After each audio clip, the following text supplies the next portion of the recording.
തെളിച്ചമേകാൻ പൊൻപുലർക്കാലം വെളിച്ചമാകുമ്പോ നുറുങ്ങുവെട്ടം പക്ഷിപരാഗം തെളിച്ചു കാട്ടുമ്പോ വരുന്നു ദൈവം മനസ്സിനുള്ളിൽ തിളക്കമേകിടാൻ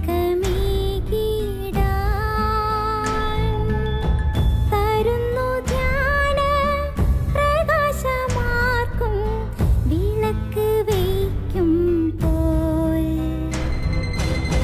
നുറുങ്ങുവെട്ടം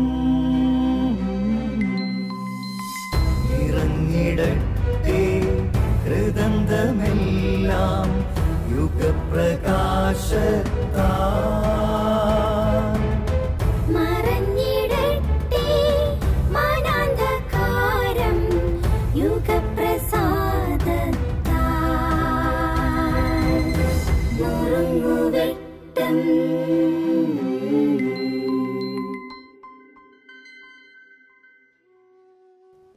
യേശു ധാരാളം അത്ഭുതങ്ങൾ ചെയ്യുന്നു എന്ന് കേട്ടപ്പോൾ ഒരിക്കൽ കുറേ ആളുകൾ ഒരു അന്ധനെ യേശുവിൻ്റെ അടുത്ത് കൊണ്ടുവന്നു.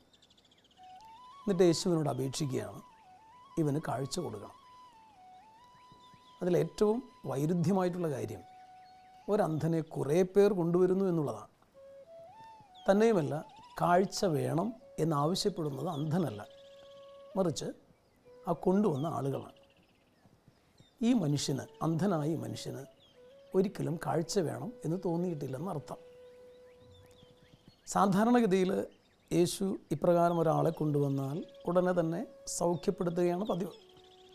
പക്ഷെ എന്നാൽ ഇയാളെ യേശു ഗ്രാമത്തിന് വെളിയിൽ പിടിച്ചുകൊണ്ടുപോയി. എന്നിട്ട് ഇയാളുടെ കണ്ണുകളിൽ സ്പർശിച്ചു. എന്നിട്ട് ചോദിച്ചു, നീ ഇപ്പോൾ എന്ത് കാണുന്നു?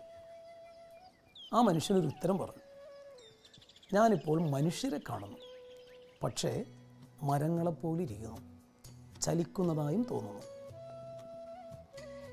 അത് കഴിഞ്ഞപ്പോഴേക്കും യേശു വീണ്ടും അവൻ്റെ മേൽ കൈവച്ചിട്ട് ചോദിച്ചു, ഇപ്പോൾ നീ എന്ത് കാണുന്നു? അപ്പോൾ അവൻ പറഞ്ഞു, ഞാനിപ്പോൾ വസ്തുക്കളെ വ്യക്തമായി കാണുന്നു. ഈ മനുഷ്യൻ്റെ കാഴ്ചയുടെ പ്രശ്നമാണ്. ഇവന് ആദ്യം യേശു സ്പർശിച്ചപ്പോൾ കാഴ്ച കിട്ടി. അതവൻ്റെ ഉണ്ടായിരുന്ന കാഴ്ചയാണെന്ന് പറയാം. അതായത് മനുഷ്യരെ കാണുമ്പോൾ വസ്തുക്കളെപ്പോലെ കാണുക. മറ്റൊരു വാക്കിൽ, മനുഷ്യരെ വസ്തുക്കളായി കാണുക. രണ്ടാമത് അവൻ്റെ മേൽ കൈവച്ചപ്പോൾ അവൻ വസ്തുക്കൾ വേറെയുണ്ട് എന്ന് തിരിച്ചറിയുക. മനുഷ്യനല്ല വസ്തു, മനുഷ്യൻ മനുഷ്യനാണെന്നും വസ്തു വസ്തുവാണെന്നും അവൻ തിരിച്ചറിയുന്ന കാഴ്ച. മനുഷ്യനെ മനുഷ്യനായി കാണാൻ കഴിയുന്ന കാഴ്ചയില്ലാത്തവൻ അന്ധനാണ്. ഈ മനുഷ്യന് സംഭവിച്ചതുപോലെ യേശു എന്താ ചെയ്തത്? ഇയാളെ ഗ്രാമത്തിലിനി തിരിച്ചു കയറാൻ അനുവദിക്കുന്നില്ല. യേശു പറയുന്നു, ഗ്രാമം വിട്ടുപോവുക. കാരണം അയാൾ താമസിച്ചിരുന്ന ആ ഗ്രാമം അയാളുടെ പാപ സാഹചര്യമാണ്. നമ്മുടെ തെറ്റുകളെ നമ്മൾ തിരിച്ചറിഞ്ഞു കഴിഞ്ഞാൽ വീണ്ടും ആ തെറ്റുകളുടെ സാഹചര്യങ്ങളിൽ തന്നെ ജീവിക്കുന്നതാണ് ഏറ്റവും വലിയ അപകടം.